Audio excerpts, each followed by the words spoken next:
National Student Financial Aid Scheme says it has completed all 2026 funding decisions ahead of the academic year and has begun mop-up payments for 2025 with a budget increase to 55.4 billion rand. NSFAS aims to support more students although system glitches and eligibility rules continue to leave some behind so far.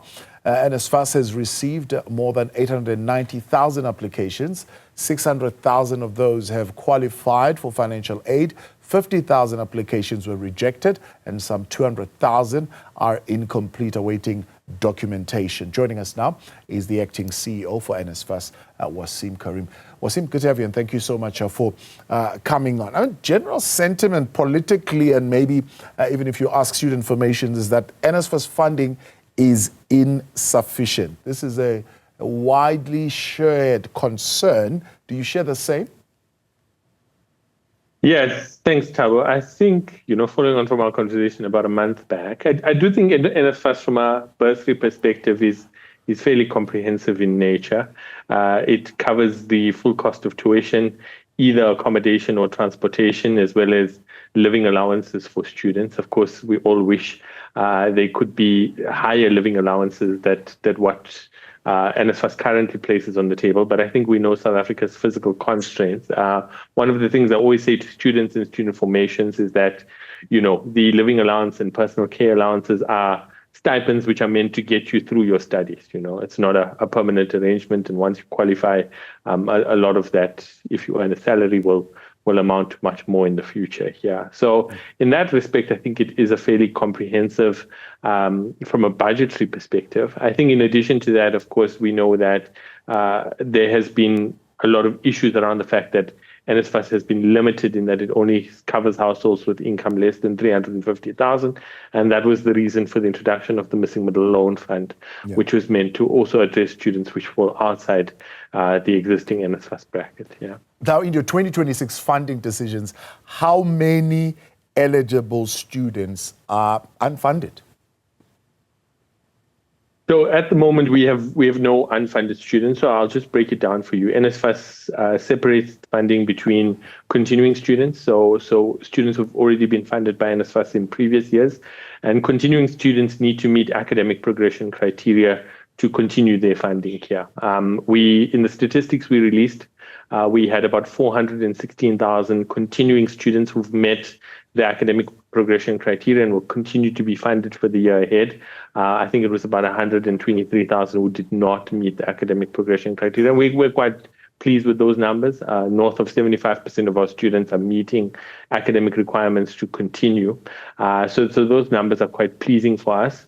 And then, of course, as you would have correctly mentioned in your opening remarks, is that about 600,000 students have qualified for financial aid from NSFAS. The temper that I must add on to that is that those students have to receive an offer from an institution of higher learning for the 2026 academic year. And as we know, a lot of them may be provisionally accepted, but based on the outcome of the matric results scheduled for next week, many of them will receive final offers, and that matching process will then determine the amount of first-time entering students that will be accommodated through the fund. So you're not anticipating any major budget shortfalls?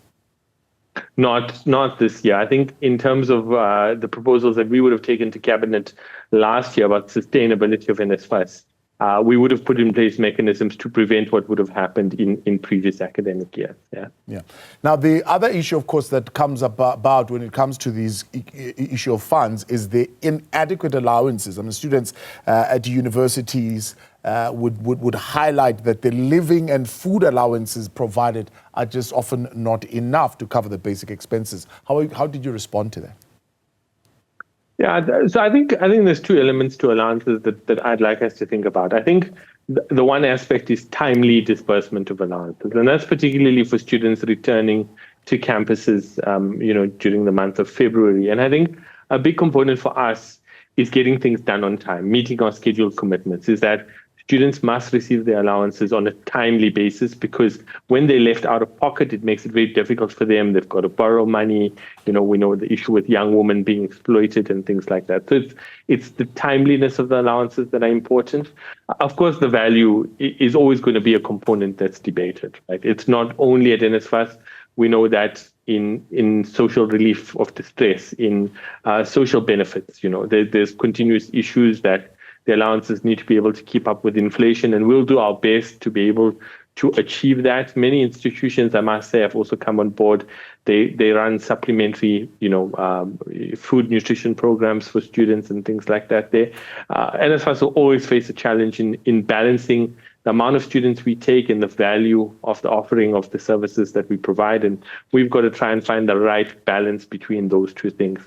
Maybe one last point just to touch on, Thabo, is to say we, together with the Department of Higher Education and Training, student formations, we need to focus on how student allowances are being spent. I think there's still a lot of concern that allowances are being used for substance abuse, more recently online gambling. And I think there needs to be financial awareness among students, financial training, to make sure that allowances are used adequately as well. Yeah. Now let's talk a little bit about those delays. I mean, as we speak, you're saying you're focused a little bit also on mop-up operations of the 2025 delays. Are we saying that in 2026, the system glitches, system issues, payment delays, frequent delays of disbursement of funds, problems with the direct payment system are all now a thing of the past? Yeah, I think our plan for 2026, and we've spent a large component of 2025 planning for 2026 and to prevent what's happened in previous academic years. Our plan has always been premised on strong planning, transparent communication, and timely and accurate decision-making and disbursements to students. And that is why we've taken strategic steps to release the funding decisions before the matric results are released, so that students, both first-time entering and continuing, know where they stand. And that enables us to have a very clear academic timetable, which means that we intend to make correct, accurate disbursements to both students as well as accommodation providers based on the timetable that we've agreed with student formations, with the Department of Higher Education and Training, with institutions of higher learning, with private accommodation providers, so that we are very much focused on a stable start to the 2026 academic year. Yeah. The middleman question, I mean, the direct payment, there have been those who've been rejecting private middlemen. I'm talking here about particularly political formations, advocating against this third-party service provider situation for funded disbursement. Yeah, so I mean, the direct payment project, which was initiated in 2023, had a number of challenges associated with it here. As a result, the administration at the time had taken a decision to suspend those contracts, and we've reverted to at universities disperse allowances on behalf of NSFAS, and at TVETs, NSFAS makes direct payments to students. That matter is in court at the moment. The direct payment partners are challenging the decision to suspend their contracts, and NSFAS will wait for the decision of the courts on that matter there. But I think our position as this administration has always been that NSFAS needs to build the requisite capacity, capabilities, and skills to execute on its mandate and its function. And that means reducing reliance on middlemen, service providers, consultants across the board, and really having strong internal capacity to deliver on our mandate as is outlined by the NSFAS Act. Yeah, there's been a lot of instability also created in as far as students needing a place to live. So the accommodation crisis, unaccredited housing, delayed payments, inadequate payments, whether you pay this much or you pay this much. Has that debate been sorted out in this financial year? So I think where there are mechanisms to be able to control student accommodation, we will efficiently execute on those. And what I mean by that is to say, we've gone and said, in these areas, this is the level of student accommodation that we have. This is the supply that exists versus the demand that exists here, right?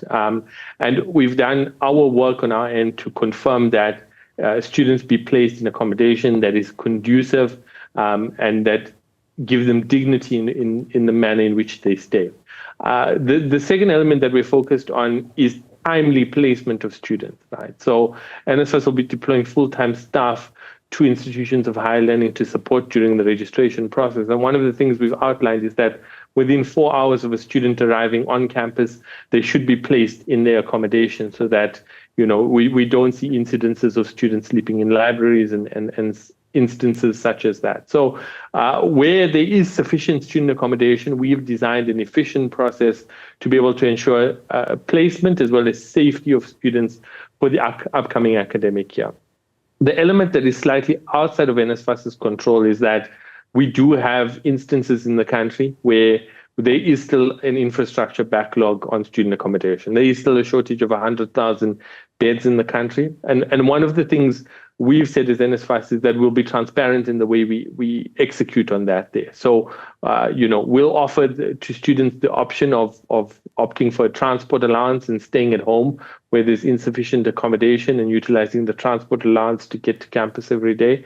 Or we'll offer them a student accommodation allowance, but in understanding that they would then have to find a place to reside. Unfortunately, infrastructure is something that is not within NSFAS's mandate and is more, will provide the requisite data and research for the decision makers to make decisions around the infrastructure backlog. Yeah. But where we are, we're focused on the effectiveness and efficiency of what already exists. Yeah. Waseem, I appreciate your time. Thanks so much for coming on. That's the acting CEO at NSFAS, Waseem Carrim.